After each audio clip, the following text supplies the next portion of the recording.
E unë ndjej veten të obliguar që t'ju them që si ushtarak nuk e përkas asnjë partie politike, por i përkas vetëm ushtrisë shërbimtare të Kosovës, e cila lufton për shërimin e Kosovës.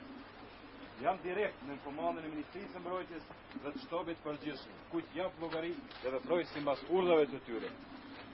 Shfrytëzoj rastin që të bëj apel në ju të gjithë që për hir të unitetit dhe qëllimeve që i kemi përpara, mos të merremi me fjalë të pavërteta dhe mos të njollosin njerëzit pa kurfar argumenti, por besoni vetëm në atë që mund ta shihni dhe ta prekni.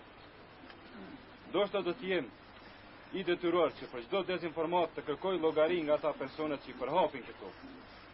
Keni besim në ne se vetëm ata të cilët nuk e duan UÇK-n mund të përhapin dezinformata dhe të njollosin njerëzit të ndershëm. Ndoshta ka njerëz të manipuluar, të cilët nuk dinë çka veprojnë, por keni besim se shërbimi sekret i ushtrisë shërbimtare të Kosovës do t'i zbulojë të gjitha. Për këtë arsye besoj se popullata e Rrugovës, si popullat autoktone e njohur një ndër bajraqet e para, kudo në luftë për mbrojtjen e trojeve të veta shqiptare, do ta tregoj veten edhe kësaj radhe. Edhe sot jemi një ushtri në një komand, në një urdhër. Çdo urdhër që do t'i jepet do të zbatohet. Çdo mosbatim është në kundërshtim me principet dhe qëllimet kryesore të ushtrisë e të popullit, ajo është liria dhe pavarësia e Kosovës.